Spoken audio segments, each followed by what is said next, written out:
Hello, hello. Welcome to A Novel Console, your weekly podcast where we talk about books, games, food, and stuff that caught our attention during the week.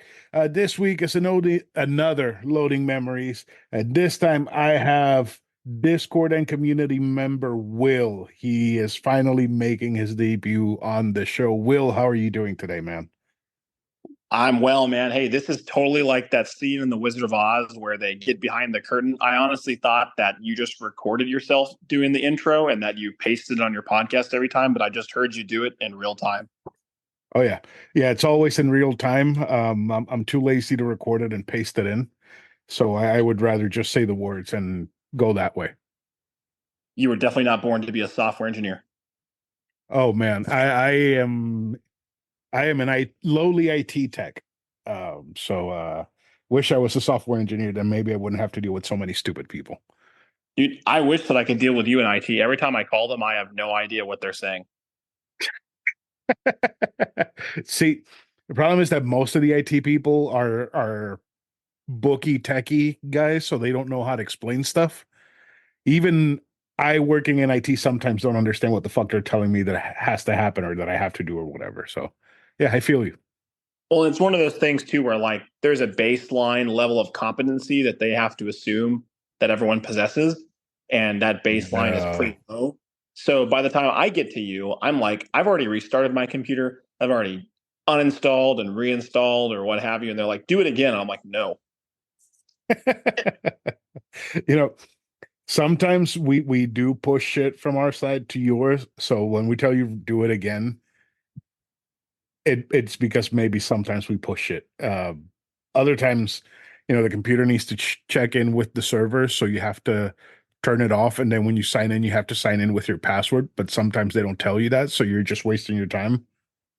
So it's fun stuff, Well, that if I'm wasting my time, that really doesn't change my workday too much. right? Right, man. If only, if only.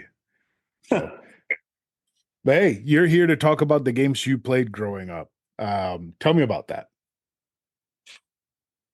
Yeah, man. Well, other than your typical analog games like bullying my little brother at Capture the Flag or something along those Nice. lines, I had video games pretty early on in my life. We're about the same age, are we? I was born in '95. Dude, I am 5 years older. I was born in 90. Oh, dude, Medicare is calling your name. Oh yeah. I feel the Grim Reaper staring at me every day. Yeah, I bet your back yells at you a lot. Dude. I was before we started trying to figure out how to record, I was on the floor testing out a lot of games that I bought recently. And when I got up, my back started hurting, and I told my wife, "Holy shit, I am not meant to be on the floor." I thought Yeah, I was man, still young. So, that'll do it. But soon we're going to need a pulley system to get you up. man, just leave me there. Just put a bullet in my head. Hey, you said not to joke about that stuff on this very professional podcast, Christopher. Fuck is Christopher. I've decided that's who you are. You're not Christian to me. You're still Christopher in my heart. No, no. I've known you for We're how many? I've known you for how many years now? I never knew that that was your full name. It's gonna have been like 2 or 3 years already. Yeah, probably. I think I jumped in the Codex Discord in 2020, and I feel like you were already there. I probably was. Huh. Interesting.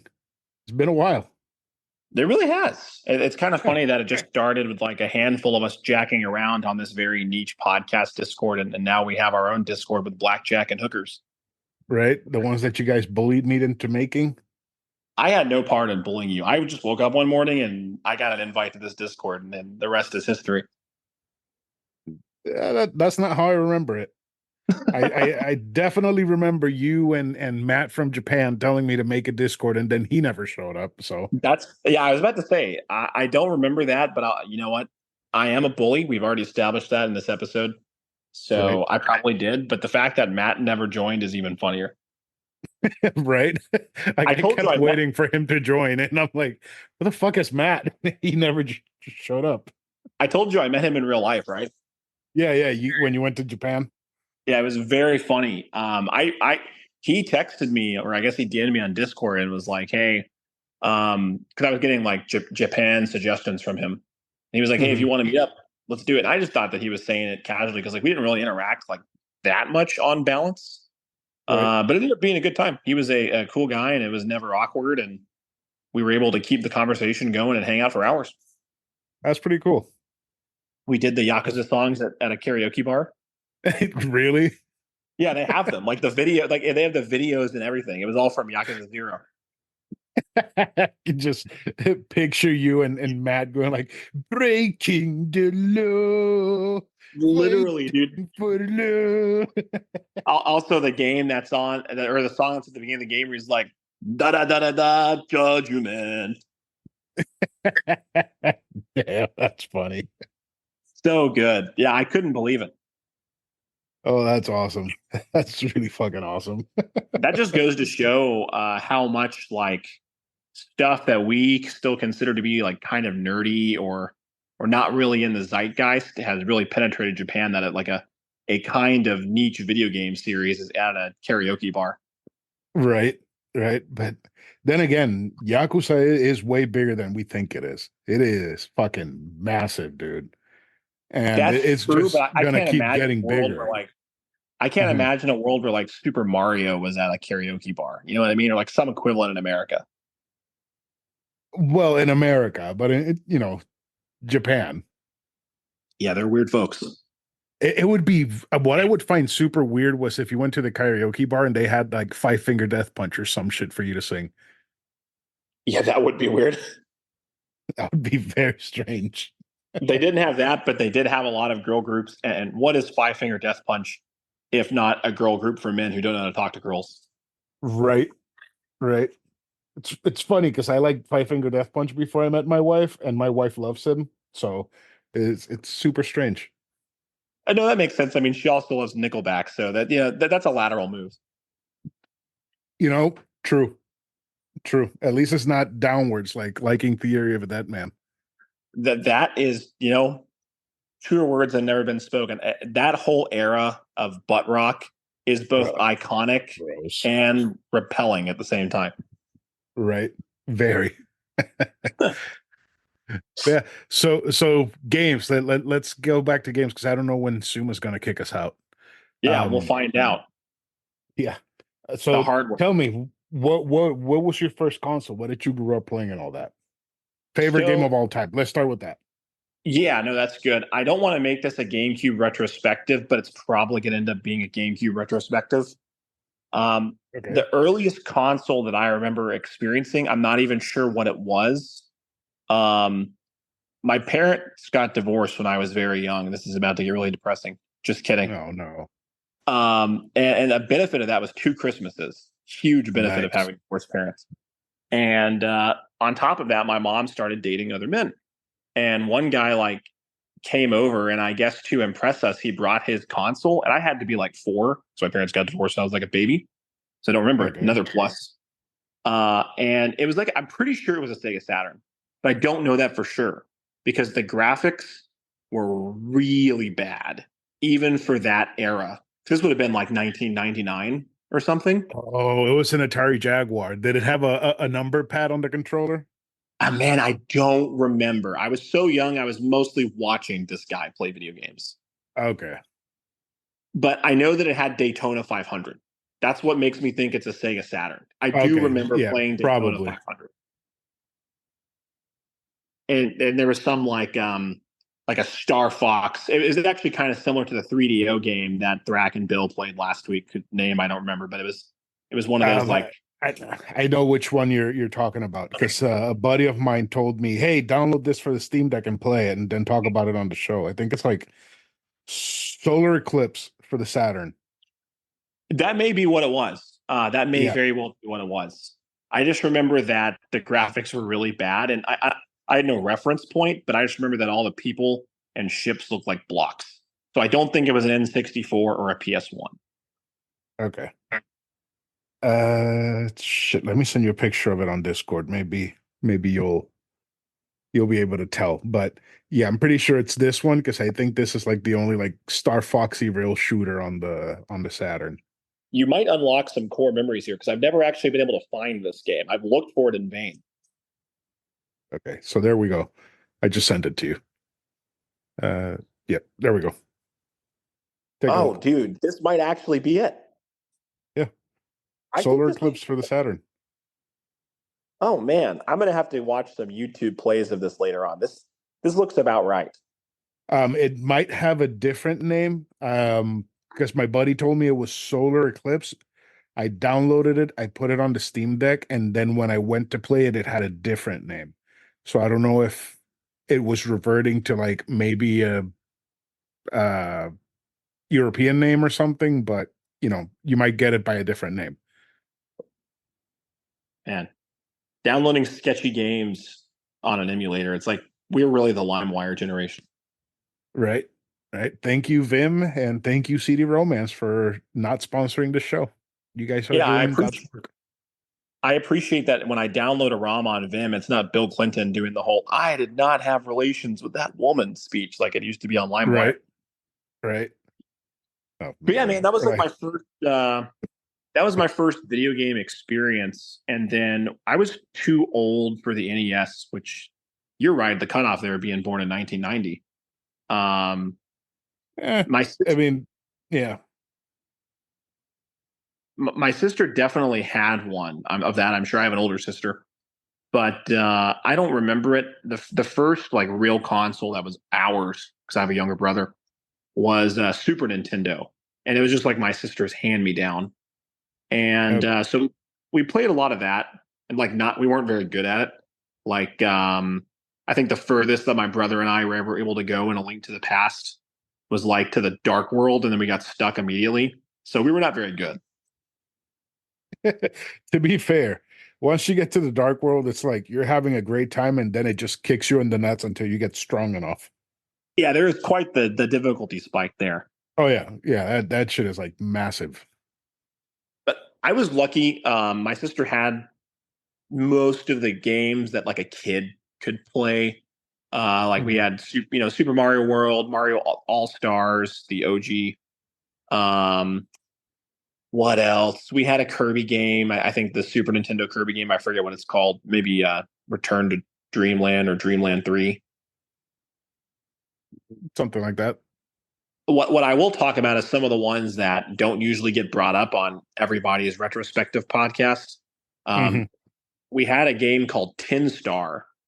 Have you ever heard of that? Never. Let me look it up. Yeah, do that. It is surprisingly fun. It has a pretty banging soundtrack. It really takes advantage of like the sound chip in the SNES that gives those cartridges like more sound effects than you can find in a Genesis.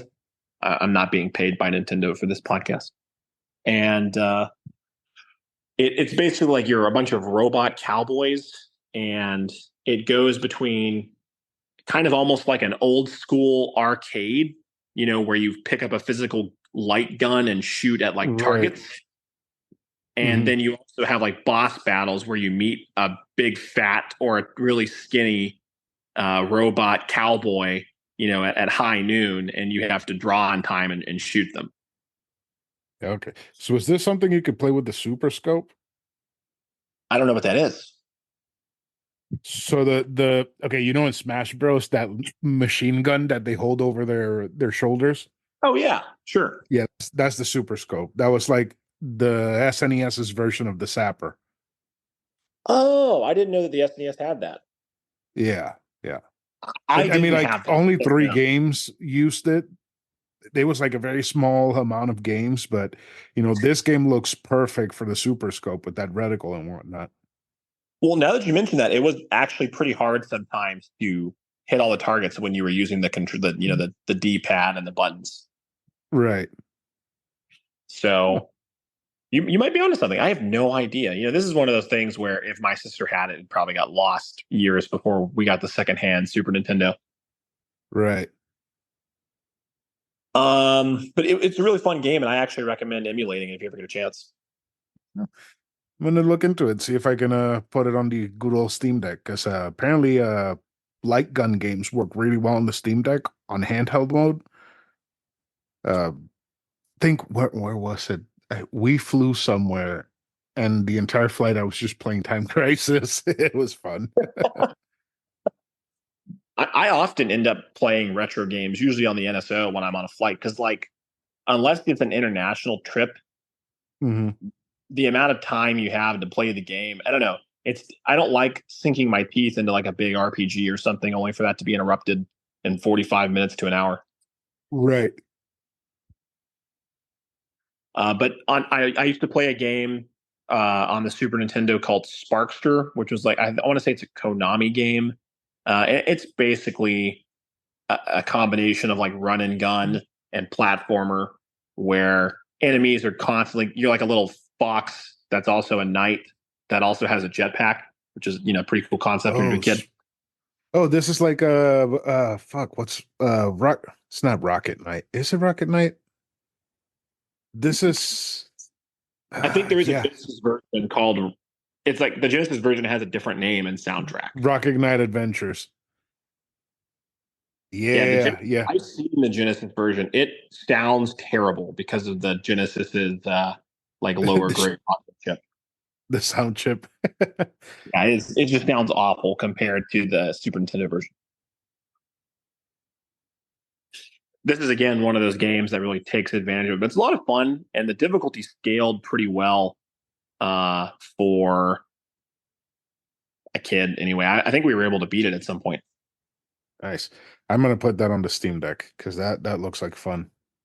It's kind of like playing Gunstar Heroes if you ever played that on the Genesis, where there's like a platforming element to this run and gun. Right. Mm. Sparkster. Man, It's a I good one. just pulled up the list of games that I've been adding from doing all these episodes, and this is game number 36. I'm surprised that list isn't higher, honestly. I've only done like 6 or 7 episodes of these that I have recorded. So 36 for, 6 is a lot. That's fair. That's six an episode, more or less. Pretty much, yeah. Oh. But I think the last one I'll talk to is Mhm. more about just the absolute jank that was allowed to come out on these early, especially like 1990s era consoles. I played Spawn, or we had a copy of Spawn on the Super Nintendo. Did you ever play that? I never played it. That Spawn like Todd McFarlane Spawn. Yes, Oh exactly. God. It is not great. The D pad doesn't really move your character in the way you would expect it to.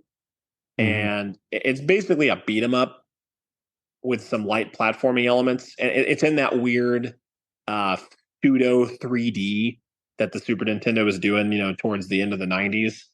Right. And it is not a great game. Do not recommend, do not download it. I don't know why anyone would play it today, but because we had nothing else to play, um, we would keep replaying the same crappy games over and over sometimes. Right. No. Oh man, this looks it. I'm looking at a picture of like Spawn fighting like a boss fight. It's like Nega Spawn, the evil version of Spawn. And it looks like a shitty fighting game. It looks really fucking bad. I think I consistently could only make it to like the third stage. Wow, this is terrible. It's not great. No, But yeah, I mean, no. I had all the staples too. I had Donkey Kong Country 1 through 3. I had Super Mario World. I had A Link to the Past, Super Metroid, and all those games are very near and dear to me. I just feel like Right. everyone talks about them, so I figured that I would talk about some lesser knowns that I played. So I am gonna ask, how much time did you think you put into Donkey Kong Country 3? Because that seems to be the black sheep of the trilogy. This is going to be really weird, but I actually had that game before I had two, because my sister's Super Nintendo came with the original Donkey Kong Country, which I played the living shit out of and still love to this day. I think my mom got us three, probably at like an EB or something, and Right. Mhm. I actually enjoyed it. We didn't know that it was the black sheep. When you're like I would have been probably somewhere between 4 and 7 when I was playing Donkey Kong Country 3. So I didn't know that it was different, and which is part of the reason I think I took to the GameCube is my expectations for what came out on that console couldn't be disappointed because I didn't have any. You played Spawn for God's sakes. Exactly. Exactly. Oh man. So then next after that you went straight into the GameCube. You didn't do 64 or PS1 or anything like that? So this is where having a two parent or having separate households for both of your parents gets interesting. Hmm. Um, I think my mom broke down and got us an N64 in 2000 because she makes pretty financially responsible decisions. And I'm sure that with the GameCube being announced, Right. um, it was probably discounted 6 ways to Sunday. And so I did get an N64 before I had a GameCube. So I got an N64 in like 1999 or 2000. And I didn't get a GameCube until Christmas 2002. So there's about a 2 year period there where I only had a Super Nintendo at my dad's house and the N64 at my mom's house. Okay. So And I had that and I liked it. What are your well, feelings on the N64? I I think I'm more nostalgic for the N64 on paper than actually playing it. Because like the only games that I can say that I love blindly from the Nintendo 64 are Star Fox 64, Ocarina of Time, and Mario 64. The rest of them are games. I'm pretty much in the same boat as you. I do remember that a lot of kids had an N64, Hmm. but I even though it's at a time in my life, early childhood, when I should have a ton of nostalgia for the system, I really don't. I think it's just because most of those games were so limited, and I wouldn't say lifeless exactly, but like when you got stuck in an N64 game, you were stuck. Like I Oh couldn't yeah, figure out what to do any which way. And that happened to me a lot as a kid. So I think that impacted my experience. right. So like I would go to the point to say that I'm more nostalgic for the GameCube than I am for the Nintendo 64. That's Even definitely though right. I grew up with the 64, that was the console that I had for a very long time until I got the PlayStation 1 in like 2000. Is that when you first experienced Star Fox? Well, no, I had the Nintendo 64. I think I got it with Mario and Turok. My parents wouldn't let Oh, me play Turok. Then one of my neighbors got Star Fox, and he's like, "Oh, the Rumble Pack is so cool." So I went over to his house and really liked it. And then I kept telling my parents about it, and we rented it a couple of times. And then they were like, "We're not renting this anymore," so they bought it. Um, and then that's the only thing I kept on the 64 constantly. It was either that or yeah, that because I didn't have Ocarina of Time on the 64 or GoldenEye. Those were rentals or borrowing them from the neighbors. So yeah, wow. it's pretty much just Star Fox since I got That's it. that's crazy because we actually have quite a few parallels here. First, one being when we Mhm. got the 64, it came with a bunch of games. My mom surely bought it used. Um, because we had Mario 64. I mean, I don't think anyone had the N64 and they didn't get Mario 64. Oh yeah, And we had a great time with it. My brother and I were actually able to get pretty far on that one. And Mario 64 is very it's kind of like a Super Nintendo game almost in that even if you're a dumb kid, if you do the level enough, you can brute force your way to the end at some point. You'll get yeah, lucky on the playthrough. yeah. So we I think we beat that. I didn't But beat that till the DS. oh, really? You played that Yeah, version? yeah. Well, I played 64 obviously a lot, and I think I got to the second time you fight Bowser. And then after that, I just couldn't figure out what the rest of the stages wanted me to do. Um, but then on the DS, I beat it a couple of times. I actually rather play it on the DS than on 64 or an emulator or something. I Really? I think it, never yeah, hear that. yeah, I think it's a much better game, even though you have to hold a button to run. Um, I don't know. I think it's just a better game because it has a whole lot more content. You have the three extra characters apart from just Mario. Um, and it on the 3DS, you have a joystick already, and Uh-huh. holding the button just makes it feel like you're playing like Super Mario World or some shit where you have to hold the button to run. So this game doesn't utilize the stylus at all. I've never owned it on DS. So you can, so when it came out on the DS, the gimmick was it's touchscreen. Here's the nub on the strap so that you can use your finger on the style on the touchpad as if it were analog stick. But you could also play it using the D-pad, which I didn't think it was bad at all. I thought it was pretty serviceable. So Hmm. like I don't know why people hate it so much. I don't get it because I think it's the best way to play Mario 64. Yeah, you're the first person I've really seen have very positive feelings about Mario 64 on the DS. I mean, it's also been a while since I last played it, so if I play it now, there's chances that I might hate it. But Yeah. I mean, that's how I felt playing it on Mario 3D All Stars. I was like, I liked this game at some point. Wow. yeah, like I was like, oh, I'm so excited, I'm gonna beat the entire game, and I got to the sand stage, and I was like, fuck this game, I'm not playing this.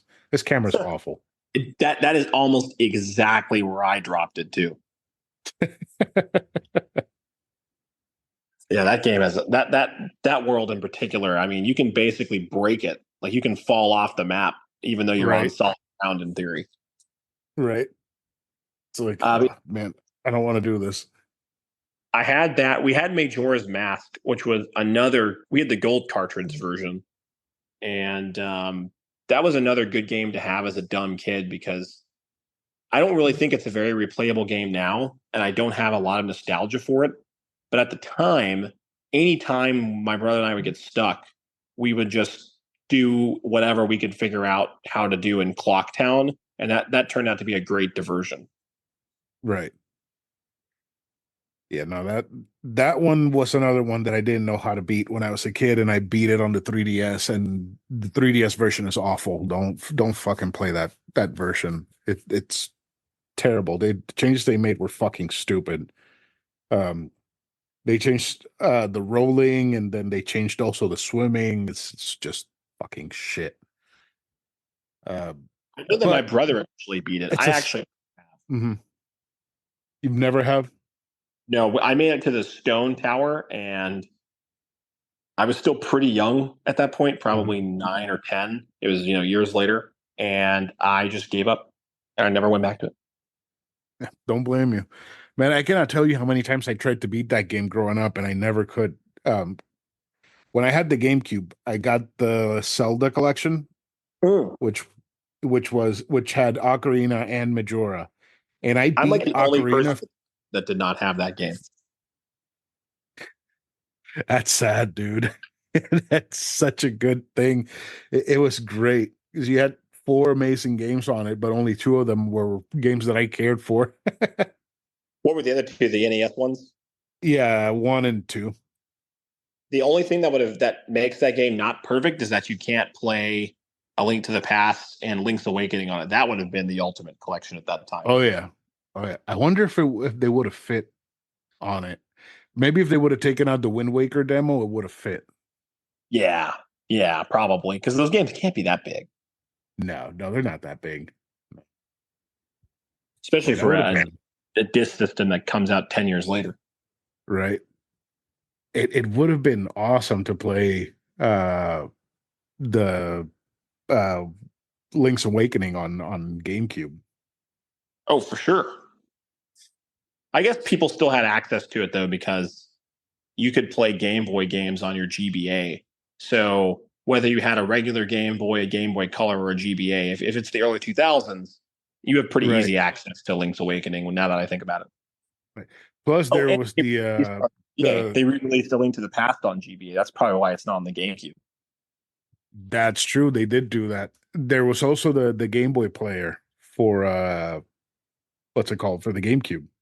Yeah, and like 6 people had that, and they probably all lived in Japan. The Game Boy player, dude, my neighbor had one and I loved Really? that thing. I really wanted one so bad, but I didn't know how to ask for it.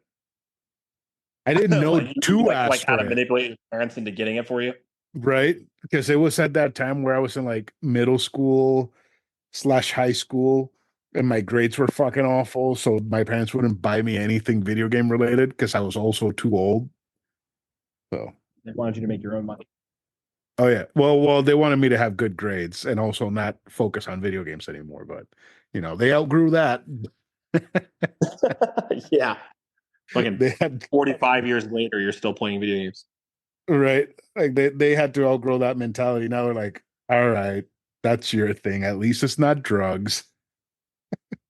Yeah. I feel like, I don't know how old your parents are, but mine are definitely too old to have ever played video games in any capacity. And there's definitely a generational divide there. Oh yeah, yeah. Like my dad would play like some 64 games with me, and then when I had the GameCube, he would watch me play some of them. But he's what? How old is? I'm 33. My mom is 63, so he's 60. Oh, wow. Your parents are young. My dad's 70. Yeah, And yeah, I'm younger than you. yeah. So yeah, they're not they're also kind of like old school uh Puerto Rican parents, so they're like, it's important to go to school, it's important to get a job, it's important to get married, it's important to get kids, I feel like that's any and parent. like at some point in life you have to stop having fun and you have to, be an adult. I'm like, no, fuck that. I'm never gonna be an adult. Yeah, I guess my parents didn't get that memo. I mean, they were with you with your parents up until the you stop having fun part, but my parents still have a lot of fun as adults, I feel like. Yeah. And like now I feel like they now have figured out that it's okay to have fun. So like they go out on the weekends, they go to movies and go out to have dinner and go explore Puerto Rico and all that shit. But back when I was growing up, my sister were growing up, it's like you go to work, you go to school, on the weekends you clean the house, Sundays you go to church, and then you go back home. Sounds like a miserable existence. I mean, we did go out like on Friday nights and stuff, so There you go. yeah, Gotta have it some. was something. Yeah. But yeah, to kind of wrap up the N64, I was in the same boat as you in that I never had Ocarina of Time on it. I first played that on the GameCube, and I got Star Fox because of our neighbor because they had an N64 too, and we would bring our cartridges, and they had games we didn't have like DK64 and Star Fox, so it worked out. And I watched them play the first couple levels of Star Fox, and I was like, I gotta have this. Oh, such a classic, such a damn good game. It is so good, and we had Rogue Squadron already, which is another similar game, all Oh time man, banger. it's such a fucking banger. I hate the last stage of that game, but the rest of it is so good. Oh yeah, where you're killing that guy's ship, that is a terrible level. Man, it's fucking awful, but the rest of the game is so good. Like I think like one of the stages that sticks out the most to me is the second one where you're flying the A-wings and you have to like protect this ship that's being evacuated from like interceptors. It's just such a fucking great stage. Such a great stage. I'm with you, man. That game is a top to bottom banger, and so is Star Fox. And the nice thing about both of them is, we'd be playing GoldenEye or Banjo Kazooie or Majora's Mask. We get stuck, you hit a wall, you get frustrated, you need some time to think about what your next move is and talk it out, and you pop in Star Fox and you play it for the 50 bazillionth time, and Right. then something unlocks and you figure it out. Oh yeah. Oh yeah. That I, generation is definitely the peak of like games where you're in a ship. right. Right. Because even what was it? Jet Force Gemini starts you off in a ship, and you're like killing bugs on a ship. It's like Starship Troopers, but for kids, but still bloody somehow. For sure. And you have Panzer Dragoon too on the Saturn, like just all those rail shooters and light Right. open world ships. It was a good time for that. Battle for Naboo. We had that. Another great game. I did try that on the Steam Deck recently, and the first stage is like you're on a car, just driving around killing people, and I didn't get past that. I should probably go back to that because I do It's like the not as Naboo. good as Rogue Squadron, but it is fun. Okay. Hmm. Well, I have to move that up because I did start it after Rogue Squadron, but you know, I didn't get in a Naboo starfighter immediately, so I kind of dropped it. Yeah, this game does utilize different vehicles. I think you drive the little vehicle that the battle droids drive in episode 1. I think it's called a Stap. You get to be in that at one point. Oh, cool. Yeah, they Oh. try out the different vehicles thing that they'll roll out in Rogue Squadron 3. So this is the first time I've ever heard anybody saying that they've played that game. Really? Yeah, never heard anybody else. I didn't even know that game existed until a couple of years ago. Well, it wasn't emulatable until very recently. It used to always crash on N64 emulators. That makes sense. All those Factor 5 games, that studio knew the N64 better than Nintendo did, and the emulators reflect that. That's fucking crazy, dude. It is. I mean, that and the Resident Evil port on the N64 are goddamn That is, technological miracles. oh yeah, that is a fucking miracle. Yeah, because you got to work with the janky hardware and fit your game into a tiny ass cartridge. Right, right. Man, I did not miss recording on Zoom. This thing is fucking headache. Yeah, Either sorry pay about that. or record in 20-minute bursts. No, but it's fine. At least it sounds a whole lot better than it has with some other guests that have their audio keeps getting mixed up with mine. So it like cuts both of us off for no reason. Oh wow. Yeah, yeah, it's super fucking weird. It's fucking finicky as shit. So but we were talking late 64 games. I got one that still to this day I'm not sure how the fuck that game ever worked. Mega Man 64. Oh yeah, I knew people who had that. I played the shit out of that game. And I still have no idea how the hell that game worked on the 64. You can definitely tell that Nintendo burned all their bridges with their old partners because Konami and Capcom gave them some of the shittiest games. Oh yeah. Oh yeah. The fucking Castlevania games, apparently they're not that bad if you like emulate them and like work with the controls out, but you can't do that on a regular 64. You have Yeah, they're to. not that bad if you have a computer science degree and you can completely remake the game. Right, exactly. Just like Mario 64, you can fix the camera if you're a fucking coder. Exactly. Yeah, we had all the Star Wars tie-ins. We had Shadows of the Empire, Episode 1 Racer. We had them. We begged my Oh, mom episode for 'em. one racer. So good. Wow. That I forget that was a 64 game. Dude, any game where I can play as Ben Quadraneros is a winner. Fucking pulling out the deep cuts. Yeah, let me see what them forearms do, Ben. But Shadows of the Empire was another one that I rented a lot. Like a lot. That game is janky as fuck. Oh yeah. And you know why it's so janky? Let's hear it. Because they implemented a jetpack, but they didn't give it to you till like really late in the game. So they had to like fuck up the jumping physics and everything so that the jetpack could work correctly. Oh yeah. Yeah, man. My only real memory of that game is always falling off stuff, so that tracks. Oh yeah. Yeah. Yeah, because you were supposed to save yourself from the shitty jumping by using the jetpack. Yeah, that makes sense. That explains a lot. I didn't even put those two factors together. Right. The thing about the N64 was it didn't have a lot of games, but usually the games it had, if they were made by Nintendo or Rare, or if they were a Star Wars property, were good. But Shadows of the Empire is potentially just not good. Yeah. And yeah, but it's still playable, which is the weird thing. It's not a great game, but it's still playable. Well, Glover's still playable, but that doesn't mean I want to play No, I don't want to fucking play Glover. it. Man, that whoever thought about adding like bowling balls and shit to that game was a fucking masochist. Yeah, we need to take them out back. Probably not in game Yeah. development anymore, to be fair. Hopefully. Shit. I think the last game that I'll touch on, and you're welcome to add anything else you played. Again, trying to go for deeper cuts because when I do my GameCube retrospective, it's going to be all stuff that people have played before. But Pokemon was really big during the N64's run. And on top of your typical Pokemon Snap and Stadium, which we had lots of fun with, we had Hey You Pikachu.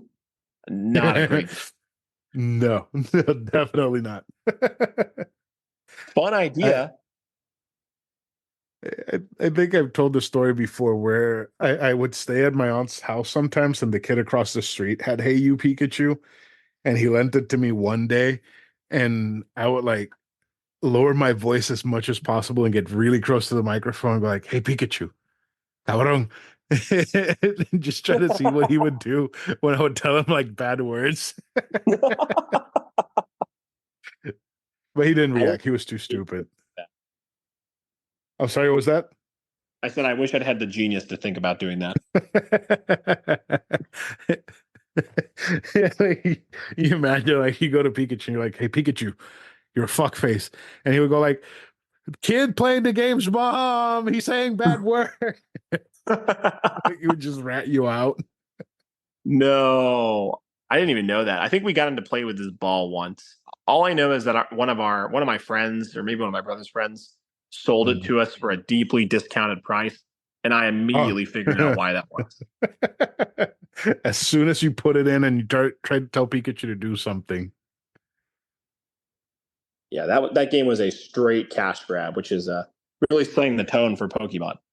Oh yeah, which is funny that because was on the the test. Pokemon had some bangers. You know, I never played any of the GameCube Pokemon games. Oh, we can talk about that.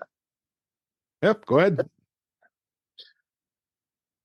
Well, yeah. So I can tell you exactly where I was when I realized that the N64 sucked ass. I was at a McDonald's playground in somewhere between like 2001 and 2002, and you may remember this, but McDonald's used to have video games in the play area. They didn't have this in Puerto Rico? I've seen I've seen the pictures of them, but I don't remember them. I know that there was like a pretty large McDonald's in the town that I grew up in, but the one that we would go to was newer and it was very small. And that one didn't have any of that fun stuff. Man, you missed out. Probably did. McDonald's is like, it's already perfect when you're a kid. You get shitty food that tastes good because your palate is chicken nuggets, Right. and you get toys, which are always cool, and you have a play area, and then on top of that, they have video games. And so what it was it wasn't a demo or anything. There were straight up GameCubes behind a like lockbox, and it had Luigi's Mansion, Pikmin, and Smash Melee. Basically, the only games that were available when the GameCube launched. God damn. That's so fucking cool. No, that was definitely not a thing in Puerto Rico. I vaguely somewhat can recall the 64, but not the GameCube. Just imagine that you're a 6-year-old kid and the epitome of video games that you've played so far is something along the lines of like Majora's Mask. And you get on this and you play Smash Melee or Pikmin, and all these games are so much better than what have come before you. I needed one at that very day, I'm sure. Oh man, that must have been torture. Well, so the lucky thing, again, with having divorced parents is that your mom just bought you a console a year ago, so that avenue is closed off to you. But your other parents, well, they still have a Super Nintendo at their house. So I was able to successfully lobby for a GameCube. I don't remember how I did it, but somehow on Christmas Day 2002, I got a GameCube. Nice. Nice.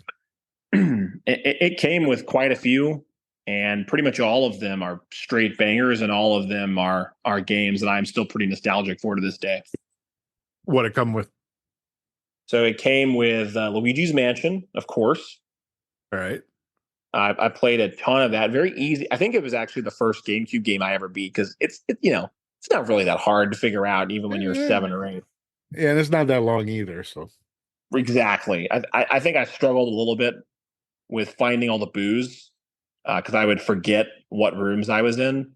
But right. otherwise, it was pretty easy. I love that it's like a Resident Evil ripoff, though. Like, I didn't realize this until years later when I played Resident Evil. But the whole thing about it, like zooming in on Luigi's gloved hand, like trembling as he unlocks the door, is so funny. Classic. Very inspired idea. I know people hated it at the time, but again, it was like 7 or 8. I thought it was great. Yeah, they hated it, and now they're like, it was pretty good. So If anything, it was just criminally short. Like, there needed to be a whole other section of that game. yeah, I would have liked the challenge mode or something where it's just like suck up all the ghosts as fast as you can, or something like that. Yeah, for sure. I just assumed that they probably rushed it out to some degree because the N64 was such a relative flop. Yeah, at that point, by the time that they were ready to get the GameCube out, but by the end of the 64's lifespan, it just was not holding up. Like the shit that was happening over at PlayStation was just fucking crazy. And then, they beat everybody out with the PlayStation 2, and then Nintendo's just like sitting there holding their dick, being like, oh, what the fuck do we do now? Oh, I feel like for Nintendo, it's even worse because you already are late to the generation. You dropped the N64 in 1996, and just 2 years later, the Dreamcast looks leaps and bounds better than the N64. Right.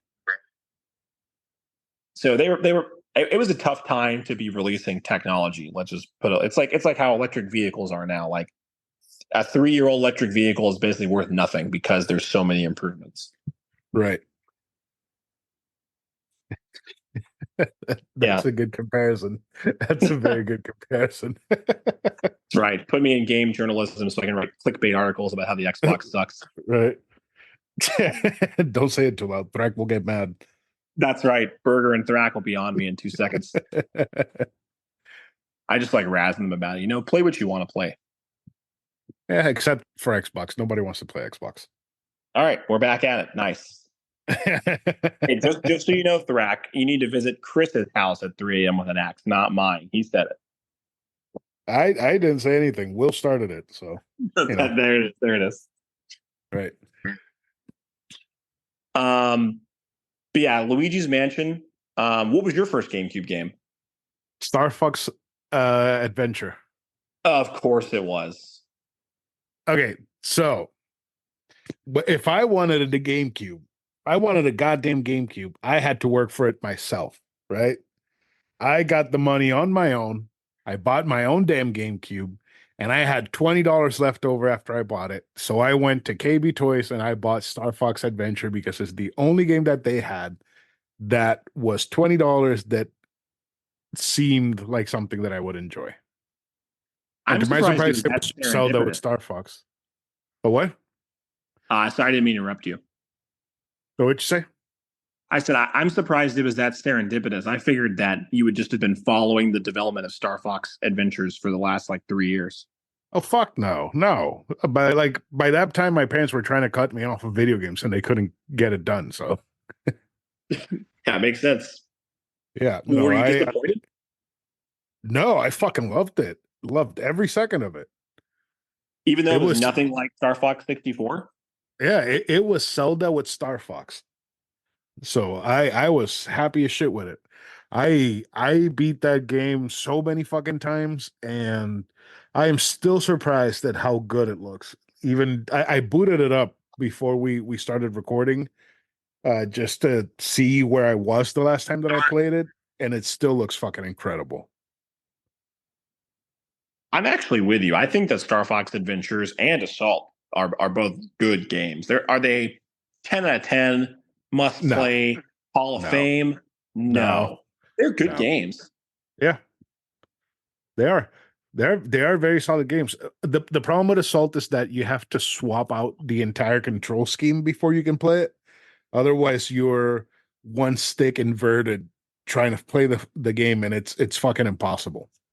Oh yeah, the C stick was such a mistake, Yeah, such a mistake. yeah. But then when you move the control stick to have the two control sticks, and then you invert the aiming, it's perfectly playable.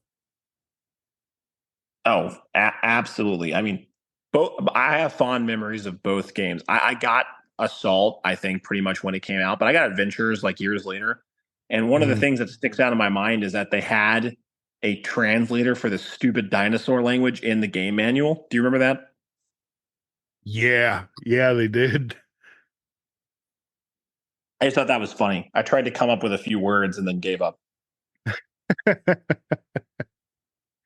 Yeah, because apparently you can like translate everything that they say at the beginning of the game before they actually give you a translator to understand everything. Yeah, you can tell that game needed some time to cook, which is true a lot for a lot of those early GameCube titles. Yeah, that one definitely needed a little bit more time because like the latter half feels incredibly rushed, and then at the end they just tack on Andros to finish the game off. Yeah, no, I mean that's pretty much what happens to Mario Sunshine too. It feels very rushed at the end there. I've never played that one. Really? Yeah. That's kind of the next one on the list for me. Actually, is Mario Sunshine because I had probably played Mario 64 for the first time a few years prior. So seeing what to an 8-year old was such an upgrade was a big deal. I loved Super Mario Sunshine. I played it so much. Hmm. You know, to be honest, I growing up I didn't really like Mario that much. I think now as an adult, like I can appreciate it, appreciate Mario and whatnot. But I did like a lot 64 on the DS. That probably made Mario click for me for some reason. But like people would be like, "Oh, it's a new Mario game." I'm like, who the fuck cares? Well, also Mario and Luigi Superstar Saga, those were fun, but Oh yeah. you But know, you like never you to this day you've never played Mario Sunshine? no, no, I have the All Stars collection and I haven't played it. Is Actually, it I have it because physical and I haven't played it. is it because doing manual labor on a tropical island reminds you too much of home? That's a good one.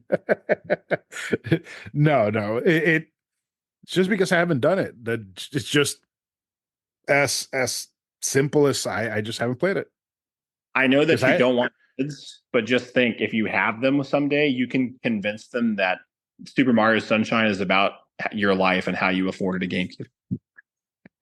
it pretty much was because I did cut a lot of grass, I did pressure washing, so There you go. yeah, that's how I got the GameCube. Yeah, you did everything except chase a weird, like, bipedal dinosaur around. Right, and that would have been fun though. No, it would have been. I mean, and the game itself is a lot of fun. I mean, it's not the step up for Mario 64 that it should be. You're stuck doing this. Like when you play Mario 64, you can find the stars in any order. But when you play Mario Sunshine, you actually have to play the levels in order. You can't get the sprites in any order, which is was a weird decision. Huh. Like so, Sunshine, I've never played it. Right, I've seen it and whatnot. I've watched millions of videos on it, but I've never played it. Galaxy, the same thing. And it's Really? yeah, and it's not like I can't play them because I have them. I have physical copies of these games, and I have them also on Steam Deck and Switch and all that shit, so I can play them if I want to. I just haven't. So maybe I that's know you something I have don't to like fix this Mario. year. Yeah, No, you I definitely need no to play Galaxy. no. Now I love Mario. Growing up, I didn't care much for it because it Gotcha. because it was platforming and I didn't have the hand-eye coordination or skills for it. So, but now I fucking loved Odyssey. I played the fuck out of Odyssey. And, I love Super Mario World, even though I'm terrible at it. I wanted to like Wonder, but, I just felt like it didn't respect my time. So I gave up on that. But I actually don't love Super Mario World. I'm like the only person in the world that thinks Sonic 2 is better. I mean, but you're comparing it to another game. You're not liking it because of the game itself. Well, no, I guess that's what I mean. I don't think that Super Mario World is enough of a step up from Mario 3, which I love a lot. I just feel Okay. like Mario feels so slow on the SNES compared, and this is where I am comparing it to other games. It feels like I'm playing an NES game still, as opposed to all the other platformers on the Super Nintendo and the Genesis. It's so slow. Okay. That's just my nitpick. I can see it. I can definitely see it. Um, but also I played Mario 3 little bit at a neighbor's house growing up, and I was awful at it then. I'm awful at it now, so I don't care much for, you know, the game. Like I don't have any nostalgia for it because I didn't have a copy of my own to play while growing up, so I never got good at it. Well, yeah, and if But you struggle with World, Mario, you'll struggle with Mario 3 because they're the oh same yeah, game, Mike. but World I did beat on the Super Nintendo. And I think I beat it on the Game Boy Advance, but now I just don't have the coordination for it. Like I popped it into the Super Nintendo that I bought this weekend, and I was like, how the fuck did I play this when I was a kid? This is impossible. Yeah, that makes sense. The final boss fight in that game is also really janky. It is. It is kind of not good. Very few mainline Mario games stick the landing on that final boss fight. It takes a while for them to get there because Mario Sunshine is pretty doggy too. Really. Yeah, the last boss, for one, the difficulty spike is unfair. You basically go to this volcano on the island as the final Hmm. area, and you have to use the water jetpack called Flood to move a boat that you're on lava. But the controls are inverse, and if you touch anything, you sink. It is Mm, completely broken. that sounds pretty awful. I've only beaten it by save scumming. I never beat it on the GameCube. Damn. Okay. All right, then I might have to play the Steam Deck version of that then. Oh yeah, definitely save scum that. Yeah. Yeah. Now I'm surprised you haven't brought up Rebel Rogue Squadron 2. Not Rebel Leader. Rebel Leader's the third one. I had them. I had Rogue Leader and Rebel Strike, and I love both of them. I have fond memories of both. The thing is that they're just kind of more of the same. So since we talked about Rogue Squadron, I Mm. wasn't going to bring it up, but now that you brought them up, we might as well.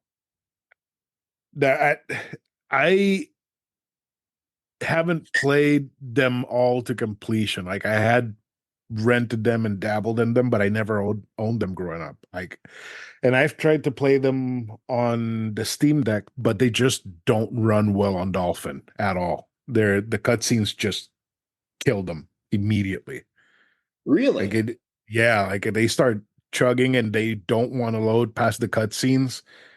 But if you skip the cutscene, then you can go into the gameplay and it runs perfectly fine. So That's funny. During COVID, I yeah, emulated Rogue Squadron 2 and I had no issues.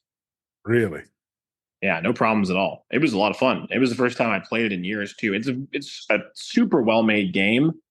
oh yeah, I mean, it's more of the same, but that's what people wanted. And I'm sure that if more Nintendo games had made their sequels like Rogue Squadron 2, it probably would have sold better.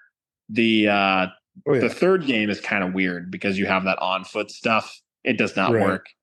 It's not great. Hmm. Strange. I wonder why they did that decision to make it on foot because there were a couple of really good other Star Wars games that had on foot, like Bounty Hunter and Jedi Outcast, Jedi Academy, the Yeah, yeah, one yeah, with yeah. I know what you're talking Cal about. Katarn. Yeah. I think So I both don't of know why those they were. would do that. I don't know. That was kind of a tough generation because all of these like light rail games and spaceship type games got really prominent on the N64, PS1, Saturn, and then they really struggled to move past that. Like Assault doesn't really ever find itself completely, and Rogue Squadron is not able to move on from the model they established on the N64. Right. I'm not sure why that is. That it's an interesting question. I just don't know. Yeah. Yeah, you really didn't have any like on rail shooters in that generation because Assault barely even counts as one because there's what, three on rail stages. The rest are on foot. Yeah, pretty much. That's a good point. The first level definitely feels like a throwback to Star Fox 64, but as that game goes on, they start moving away from it. Yeah. And like the thing is like the three on rail stages are really good. The first one is fucking crazy. It's like next gen Star Fox. You have like a whole war going above Corneria with hundreds of ships and little enemies coming out. And then there's the one where you're invading the heart of the Aperoid Queen, and there's just like tons of enemies and obstacles and shit that you have to fly through.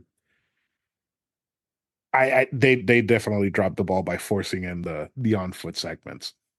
Yeah, because some of those levels are just they don't.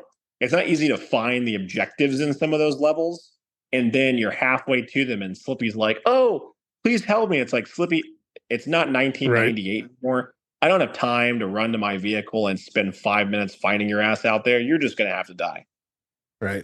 And like there's some stages like the dinosaur planet stage. You can do that in 2 minutes.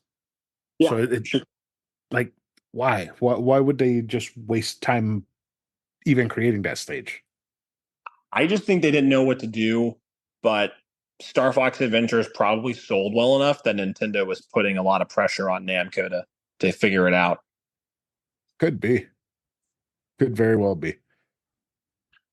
But moving on to a maybe lesser known game that I also got at Christmas was Scooby Doo Night of 100 Frights. Did you ever play that? Nope. Never played that. It's such a good game. My passion project is to get Mike and Tyler to cover it for October one year. And eventually I'll succeed. I suggest it every year. It is straight up a Night of a Thousand Metroidvania. Frights. What? Yeah, it's a Metroidvania, and it came out like when Scooby Doo was making that comeback with What's New Scooby Doo and all those movies. Right. So all the voice actors from the TV show at the time are on it, which is cool. Wait, And it's got all, wasn't it that time? Wasn't Matthew Lillard voicing Shaggy and everything?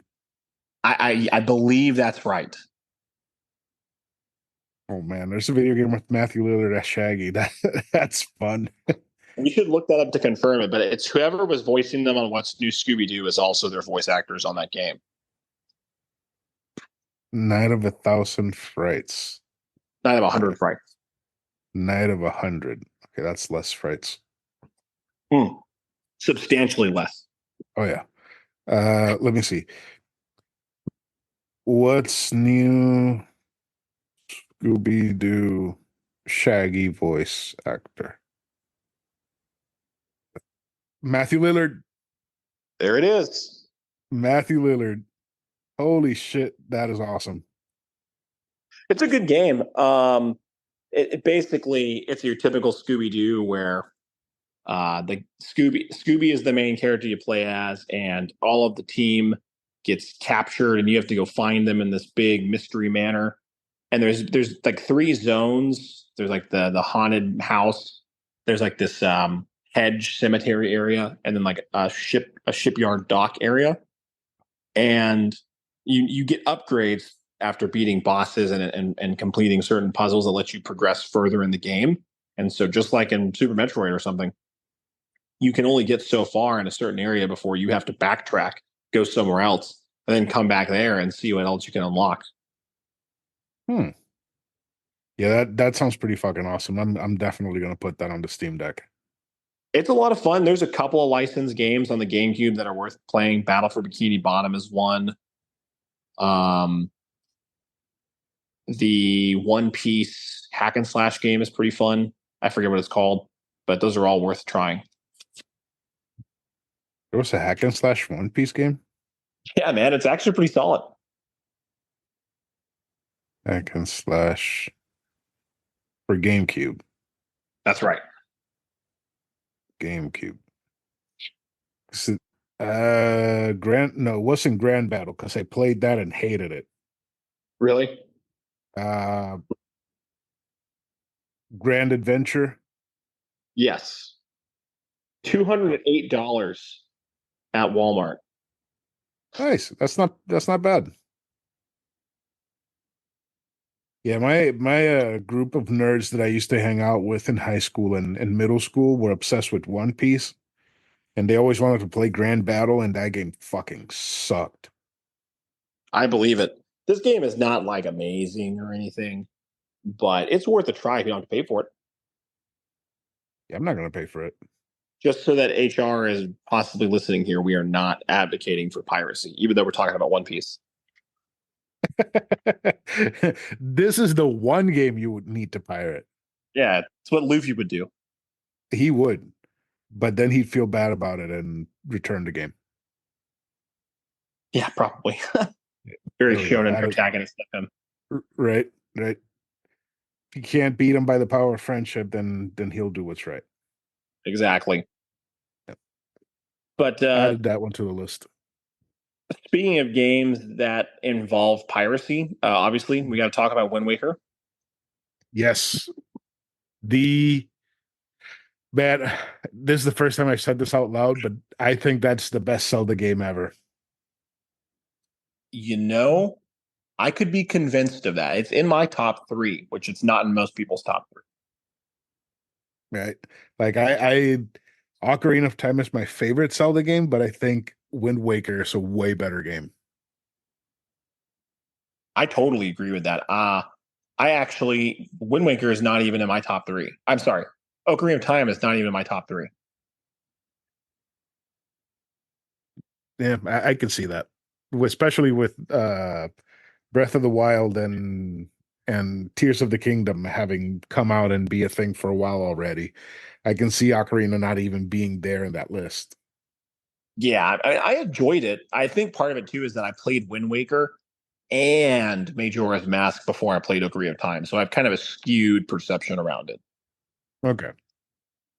Like I enjoyed it. Don't get me wrong. I've replayed it a couple times, but Wind Waker, I had just because I wasn't that advanced of a gamer, and I was like 8 or 9 when I got it. I had Mhm. never played a game where you could just get in your boat and go somewhere and just totally go off the beaten path like that. I mean, it's basically my first open world game.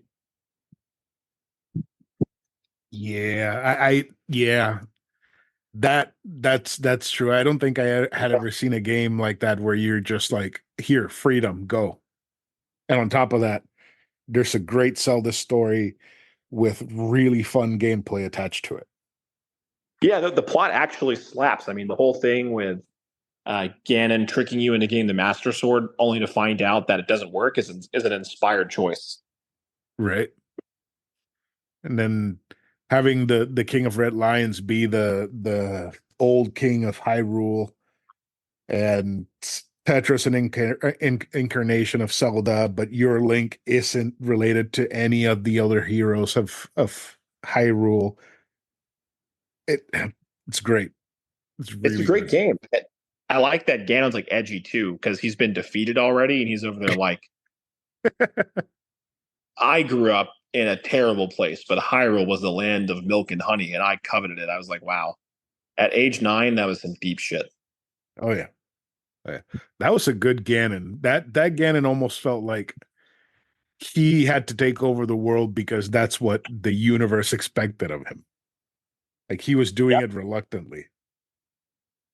Yeah, I mean, it's almost like he knew he wasn't going to win in the end. Right?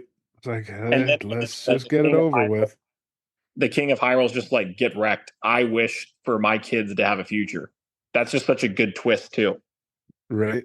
We've never seen the Triforce wished on up to that point, I'm pretty sure. Yeah, at the end of fuck, what's it called? The Super Nintendo one. Link touches You know, the Triforce, but they right. don't verbalize a wish. Exactly. Yeah, he just picks it up and does the da da da da. And then everything goes back to normal, but he still doesn't verbalize a wish. Right, exactly.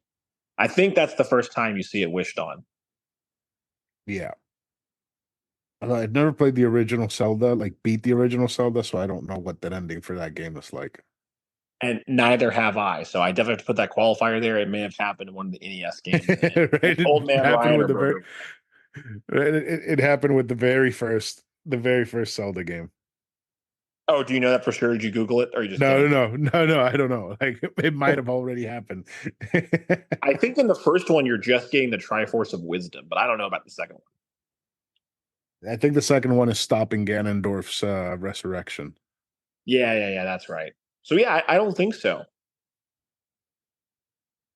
But who Hmm. knows? I could be wrong. Yeah. But that Now was a good one for me. The Metroid Prime duology on GameCube were big games for me too. the first one, the second one, I didn't play enough for it to be a thing. I think I played the first one all the way up till you have to get all the MacGuffins to get Ridley to pop out. Oh yeah. Yeah, I got stuck there, and I never beat that until last year when it came out on Switch. What is it with every game of that era having like a fetch quest at the end of the adventure? Right, and that one was fucking terrible. So tedious. That one was excessively bad. Like at least the Wind Waker one was very doable. It just took a lot of time. But the Well, one and the Wind Waker one in also forces you to explore like parts of the map that you may have skipped on your first go round. right, right, like the wind and was it the wind? No, the fire and ice caves. Yeah. If Yeah, Wind Waker didn't have the fucking like 900,000 rupee price tag attached to it, it would be perfect. yeah. That they fixed that on the Wii U version. I hear that. Yeah. But you needed a fucking guide to find all of the things in Metroid Prime so you could fight Ridley. And then the Ridley fight is fucking bullshit. You don't need a guide for the first one. You just need to scan the totems at the sanctuary. It basically tells you where it is. The second game, you totally need a guide. I had to use google.com in 2005 to figure that shit out. You know, I scanned the totems and I still didn't know where to go. And this time when I played it, I scanned the totems and I still didn't know where to go. I was like, fuck this. I'm just gonna look it up online because I'm not doing this bullshit. That's funny. I didn't have a guide, but it was one of those things where if you had visited the map area before, it told you the name of that room, and so Mhm. like there'd be a room like Will's house, and the hint would be like in the house of Will you will find this artifact. So maybe you just can't read. Have you considered that? Yeah, yeah, that's probably it because I skip everything that was lore whenever I scanned anything in that game. Nice. I used to read that stuff copiously. I'm not a nerd, so I am a complete and total nerd. My girlfriend was judging me hardcore for being on this podcast. the podcast to talk video games. She was like, I don't know if I can be with someone who does this. And I was like, too late. Yep, you already committed. Man, that took for fucking ever. It was like 1 minute for like 3 hours Like, hey before man, you need to Zoom give let us us our back in. $5.99 a week. Right?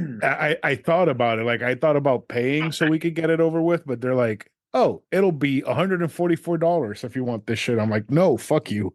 I'm not paying Fuck that. that. No, no, I'm good. I'm not missing the irony that we're talking about the console with the most overinflated secondary market, and Zoom is trying to bilk us right now talking about it. Right, It's like, right. They're no, trying to get their share. exactly. Yeah. All But right. yeah, what were we talking about? I think we were talking about Metroid. Yeah. Yeah. So I wanted to ask you, you ever played what's it fucking called? True Crime? Streets of I LA? haven't. I have not. I've heard of it. What about New York City? No, I've never played any of those games. Oh man. Damn. You didn't have GameCube's only option for a GTA clone. Oh, really? Yeah. Yeah, they're pretty great. I replayed Streets of LA last year and I had a grand old time with that game. There's a couple of more obscure GameCube games that tried to fill that niche, but didn't really succeed because only about 5 people over the age of 10 had a GameCube. Right. And the thing is that True Crime, even though it's an open world, it's still kind of like mission structured. So you would have some missions where you have to rush to like from one side of the map to the other, but then there were some missions where you could take your time to get to where you were going. So it really depended on the luck of the draw for if you were going to be able to explore the city and do GTA type shit as a cop or not. Huh. I always associated that game with the original Xbox. I don't even know if I realized it came out on the GameCube. Yeah, it came out on all three. No kidding. That's why it Oh, looks so bad, because it had to scale to the PS2. Oh yeah. It's funny fun. how Nintendo possibly took the wrong lessons from that generation, which is graphics don't matter. Look at the PS2. But realistically, Right. the issue was that the PS2 had all the games, and Xbox and GameCube did not. Oh yeah. I think it Especially all comes Xbox. down to the games.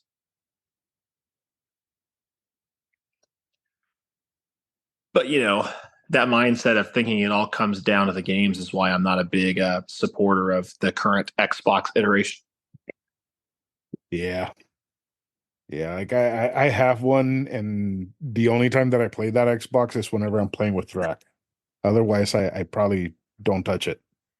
It's a good deal, if you're trying to ball on a budget. Yeah, like Game Pass is fine and all, but it's just it's not for me. I want to own my games, so and I don't like the way that the cases are on Xbox. So, Well, yeah, you're really into physical media too, so. oh yeah, yeah, it's my shit. I pretty much only have physical Nintendo games. I don't have physical anything else. Okay. So, That's mostly because mhm. it's the same price no matter what. Oh yeah, yeah, and it's never going to go down in price. So, But yeah, but I really hate that the Switch is all color coded to the same red, and I cannot tell what game is what until I go up to it and read it. are That you that really colorblind? annoys me. The what? Are you colorblind? No. I just have to get close to it so I can read the tiny little white letters. Oh, gotcha. I thought you meant that you couldn't make out what it was. I was like, I didn't know you were colorblind. No. They're all fucking red and with little white letters. So Are hunting you for sure them you is a just can't fucking read, bitch. Chris? I think we may be back to that conclusion. We already know I can't read. So I was elected to lead, not to read. Our fearless Discord leader. right. That's how it is. I was selected to lead, not to read. Exactly. Yeah, I could buy that. I mean, the Switch, I don't really love the case that Switch games come in.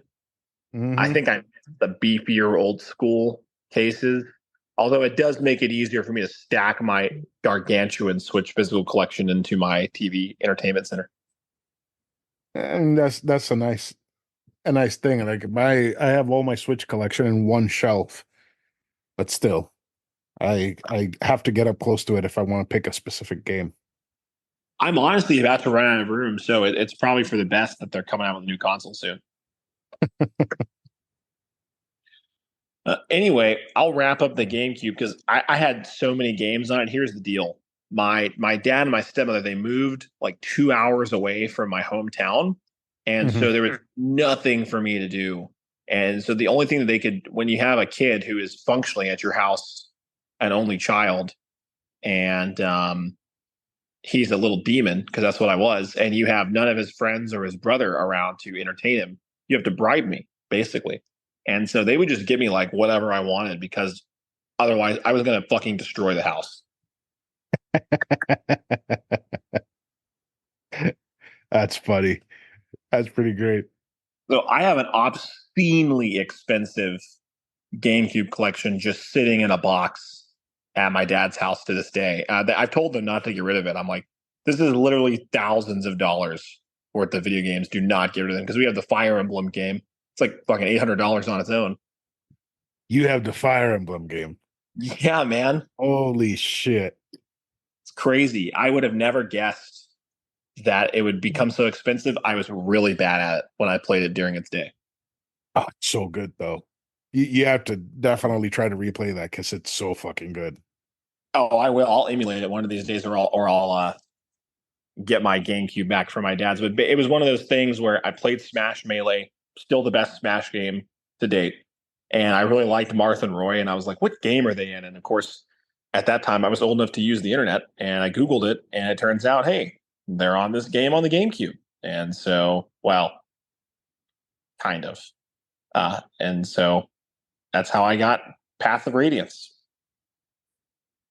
Man, you need to get that GameCube back from your dad's house before they accidentally throw it out because that is a fucking treasure trove. Actually, your first house down payment, you can probably pay it with GameCube games. That's true. My stepmom's a hoarder, so there is zero risk of that getting thrown away. But I've already explained to her that it is worth way too much money to just toss. But she wouldn't do it anyway. It's like a sentimental thing from my childhood, you know. Right. But I have them. I played tons of games that are like not great because I would just be at GameStop and be like, I want that, and I would get it. And it'd be games like Scalar or the Fairly Odd Parents game. Those are not great games. You ever ask him for like Blood Rain or something like that, or were you too scared of them when you were a kid? They wouldn't buy me M games. I was barely able to get away with playing like Metroid Prime. Okay. I was able to get Resident Evil 4 by buying it from a friend and playing on the Wii. So even though technically it was a GameCube game, but I played on the Wii. Right. But that one was such a fucking formative game for me. That one was I didn't know that it was going to have such an impact in my life. I The feel like first that's time I a played lot it. of people's formative game is Resident Evil. Well, one of the Resident Evil games is formative for like every millennial, basically. Right. Yeah. I liked it quite a Sucks. bit. I'm definitely going to play the remake at some point. Oh, you still haven't played it yet? Nah, dude, I have a backlog a mile. I'm not even done playing PS4 exclusives. Oh man. Oh man, you got a lot of shit to catch up on. I You really still do. you haven't even played Cyberpunk, have you? No, I haven't. Oh man. I hate to Such a break it to you, fantastic but game. that game is pretty low on the list. I know it's not a Bethesda game, but I am so Bethesda'd out that any game that has the open world as the selling point, I kind of am skeptical of playing. It is a very Bethesda-ish game, but it's like, what if Bethesda made a modern good game? Yeah, what if Bethesda didn't suck? That's fair. Right. Yeah. Yeah. Like what if they got off their bullshit? Yeah, dude, there's so much Starfield hype, and it died not with a bang, but with a meh. Oh yeah. Yeah. I don't know anybody who's still playing that game. Yeah, me either. I have a friend who was like super hyped for it, and the reviews completely like he still hasn't played it, despite him talking about it nonstop for like the year leading up to it. That's fucking awful. That sucks so bad. He was like, "I've already played Skyrim. Why would I play it in space?" And I was like, "Yeah, I think that's the conclusion that most people are drawing." Right? That was their point. Yeah, I mean, they're still making the same game. Well, whether it's a re-release on the Switch or the smart refrigerator or Right. Starfield. More fucking Alexa. Yep, exactly. Anyway, I'll wrap up the GameCube because, like I was saying, too many games. Pokemon games, definitely worth trying. Emulate them at some point. Gale of Darkness is the better of the two, but Coliseum came out first, so it's worth playing both. Okay. I Um, have those already on the Steam Deck. there you go. You're ready to go. They're not very long. They're kind of hard too, actually, because the amount of Pokemon that you can use is limited by the game's mechanics. Okay.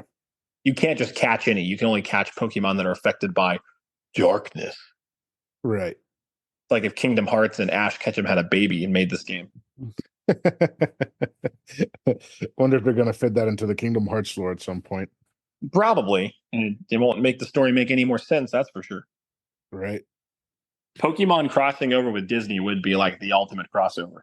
Oh, it would be fucking awful. Oh yeah, it would be terrible. People We will sit to never trash shut that. up about it. Yeah, exactly. Every 8-year-old on the planet would have that game. right? So would every millennial. So would every adult. To close out the GameCube part of my life, the last game that I feel like not a lot of people played exactly was the original Animal Crossing, which actually came out like super early in the GameCube's life. So wasn't that like a an upgraded port or remake of the original 64 game?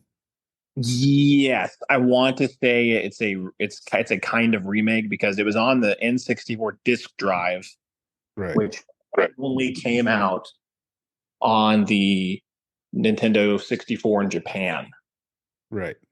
because they were trying to get what's it? They were trying to get Dragon Quest 7 on the N64, and that failed. Ugh. That would have been a bad. That would have been real bad. Definitely, it would not have worked out, Oh no. which I guess is why it didn't come out. But it's one most people's first entry into Animal Crossing. I feel like is either Wild World the DS or City Folk on the Wii, but this was the first one for me. I know I saw like my neighbors playing it once, but it just it, I don't like the aesthetic of it much, like the way that the characters look. So I think that's what repulsed me from it. Oh, like you don't like the graphics or their big Ye- heads? Yeah, yeah, like they look kind of like chibi, but not really.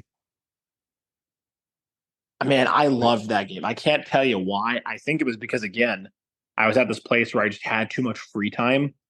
And so mhm, eventually I would get bored of the games I was playing. Like there'd be layers here, right? There's like the mainline game I'm playing. Then maybe there's like a comfort game that I replay. If I get bored of that, then I'll play like Melee or Mario Kart. But Animal Crossing really changed the game because, it's one of those games you only play every few hours. And so I did just about everything you can do in that game, did every holiday. And I would never be able to like stick with the same village. I would get bored. It's one of those games where if you play it every day for like a month or two, you've kind of seen everything. You got to restart. yeah, no, that's not for me. I liked it, especially because it was in the Wild West days of like localization. And Right. so nowadays the NPCs in like New Horizons are so vanilla. But on GameCube, they're like, fuck you. Like they're just Oh really man. mean to you. It's like you look fat and stuff like that. It's hilarious. Wouldn't Mr. Rossetti come out from the ground and threaten to cut your boss off and take him with him if you didn't shut off the GameCube correctly? Yeah, man, pretty much I would do that just to have him come yell at me. Like, I just thought it was so funny. Yeah, he's That's like gone. a He doesn't core exist memory. anymore. Yeah, that's unfortunate. Well, you can't really reset the game anymore either, so there's that. Yeah. But yeah, I liked it. Plus, you could get NES games on it. That was like my only exposure to NES games for the longest time. Was the e-reader games on the GameCube? Right, because Animal Crossing had those ROMs of old NES games that you could buy and play inside the game.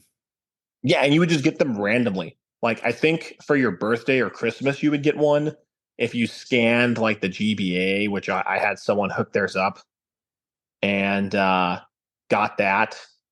And then you would just get them randomly. Like I might write an animal letter, and they would with furniture, and they would write me back and give me a fucking NES. It would just happen. That would be awesome if I could do that in real life. Just send Right, somebody a chair and get back a fucking Super Nintendo with a rare game in it. dude. That's the post USSR economy I'm here for. I like a good barter economy. Right? Like you can have the turnips. Give me the fucking video games. Exactly. Yeah, the turnip stock market is the other wild thing. Like I literally learned how to play stocks on a game with talking animals. Oh It was man. like you would buy them on Sundays and you had a week to sell them and the price would change every day. So if you gambled that the price would get better, you might be wrong. And then if you didn't sold them, they would go bad. Yeah, they would just rot. So Yeah. funny. That definitely happened to me too. And I definitely reset my game. Yeah, That's good funny. times. It's definitely rudimentary compared to the games that would come after it, but I don't think any of the games that have come out since have matched that game's soundtrack. Animal Crossing soundtrack fucking slaps. Just listen to it sometime. Okay. I'll make sure to give that a listen because I did not like the one for New Horizons. That No, was it's too not great. Yeah, like it that game was so relaxing that I was stressed while playing it that's funny. because I didn't know what was expected of me while playing that game. Well, it's so different too. It's so different from its predecessors.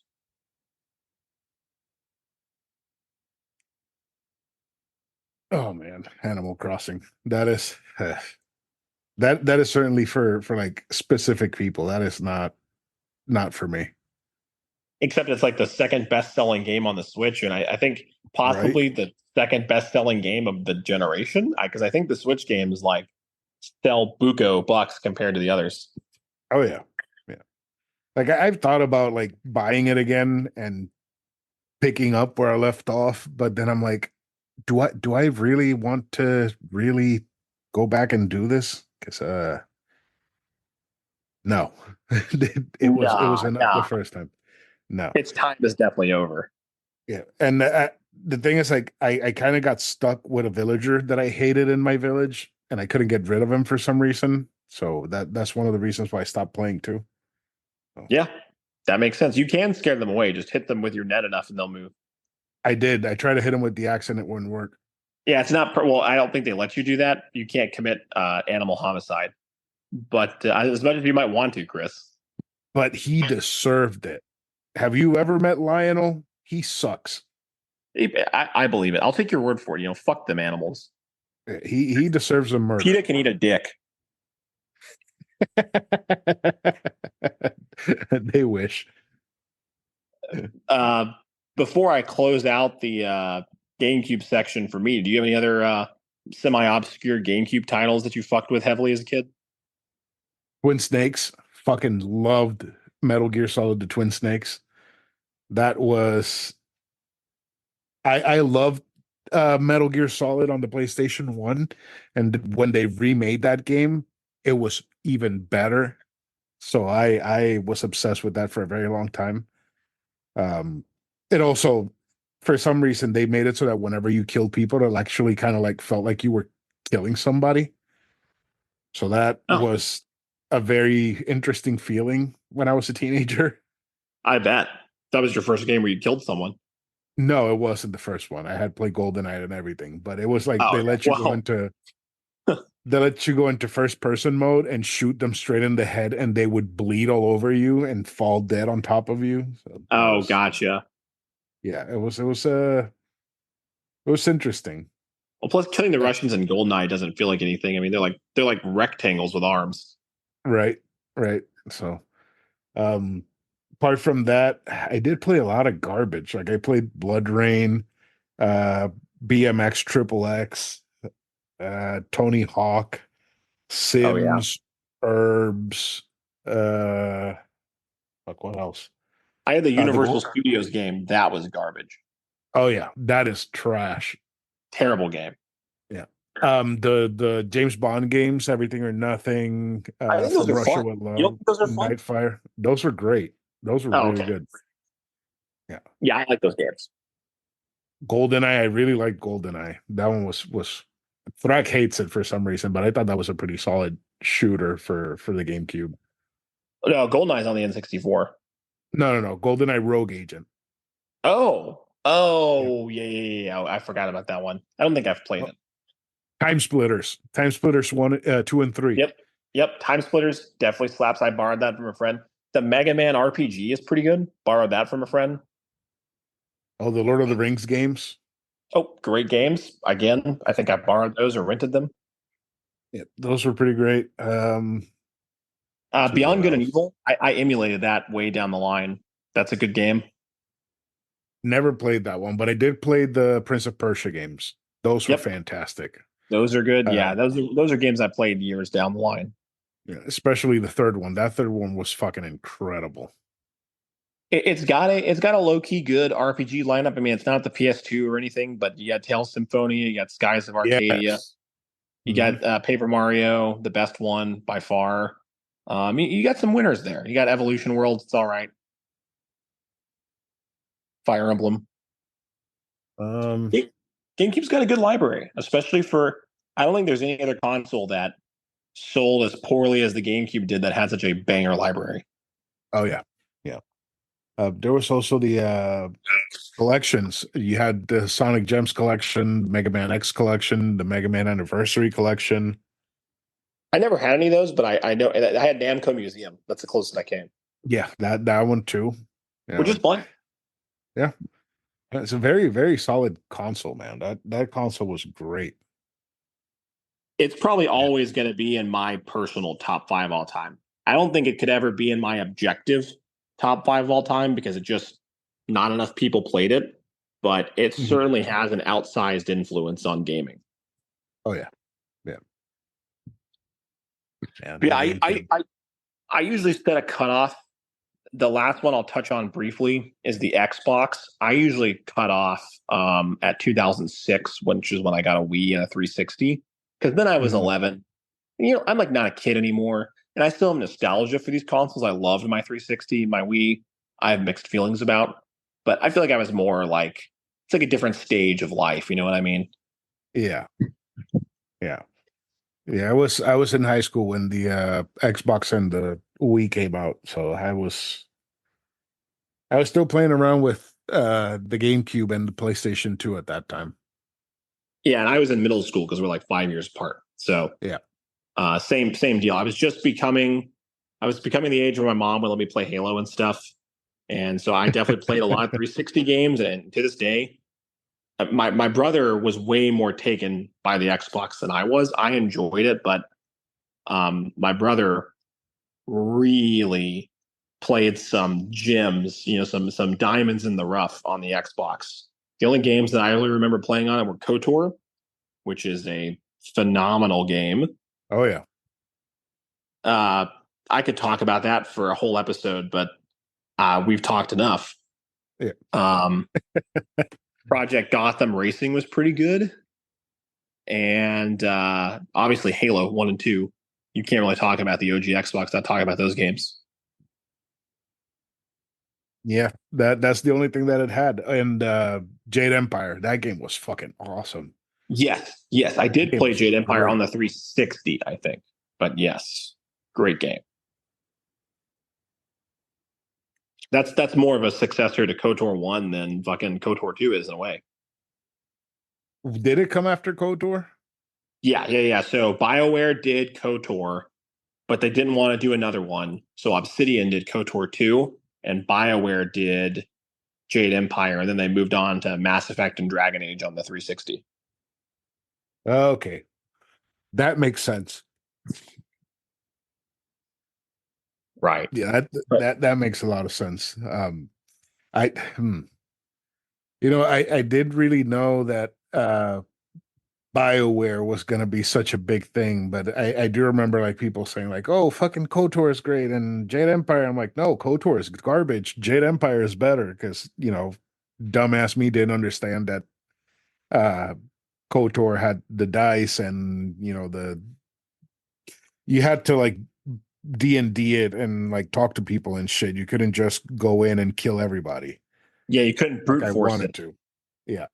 And Yeah, really, you even had to even play it. grinding wasn't possible. There's like a limited amount of XP you can get in that game. You can't really grind. Right. Right. Like there's no stage or area that's like filled with enemies that you can just go fight over and over again. Yeah. The Xbox is interesting because that's like all those games that were previously locked away on PC, Hmm. including Western RPGs coming over for the first time. So like Morrowind and KOTOR are so D&D based. And obviously they abandoned that pretty soon after, but it's just interesting to see that ever came out to a console. You know that what's it called? Baldur's Gate and Dark Alliance were on Xbox too. I did know that. I did know that. I've never. I mean, not at the time I didn't, but I've learned Right, that right. since. Yeah, so it's kind of crazy that to think back on it and just be like, Didn't oh wow, Bioware work on Xbox one of was a them? computer. Didn't Bioware work on one of those? Am I crazy? You might be right, but I don't know which one. Okay, I thought that they did, but I might be making that up. Yeah, not 100% sure, but maybe. That does kind of sound right. Yeah, I have a lot of nostalgia for both the Xbox and the 360. I just think it's funny in retrospect. My brother kind of got off the Xbox train when the one came out because um, people maybe not mostly the story that's been written for the Xbox ones that didn't sell well, but the first year the Xbox One sold bananas, and then it just like didn't have anything at all. Uh, that Yeah, that that was a real killer for them. But the 360 and the original Xbox, great consoles. yeah. Oh man, 360 was great. I did enjoy that one. But once I got the PS3, I completely forgot about it. That's what pretty much happened to anyone I knew. They either got the PS3 at the end of the gen or they got a PS4. Yeah.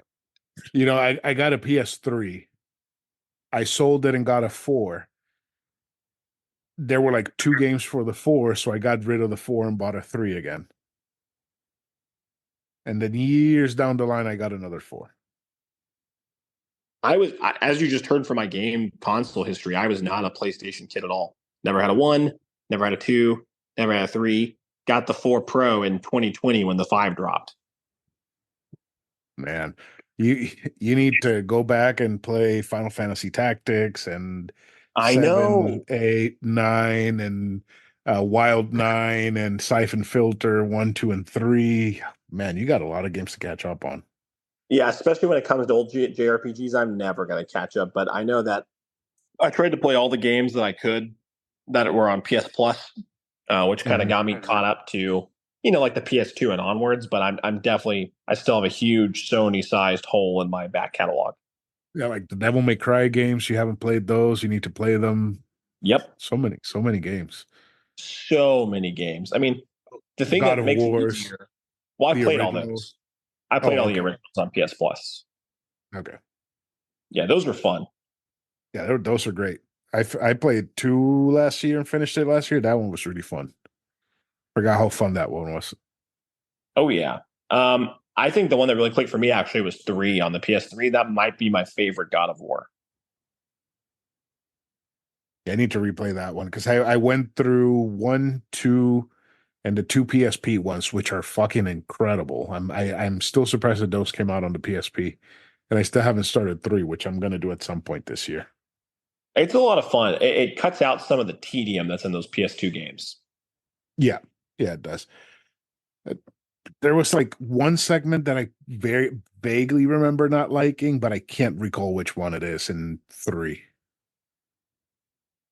Trying to think back. I think the only thing I didn't like about 3 was that area where you're like on a platform held up by chains. The platforming gets real jank.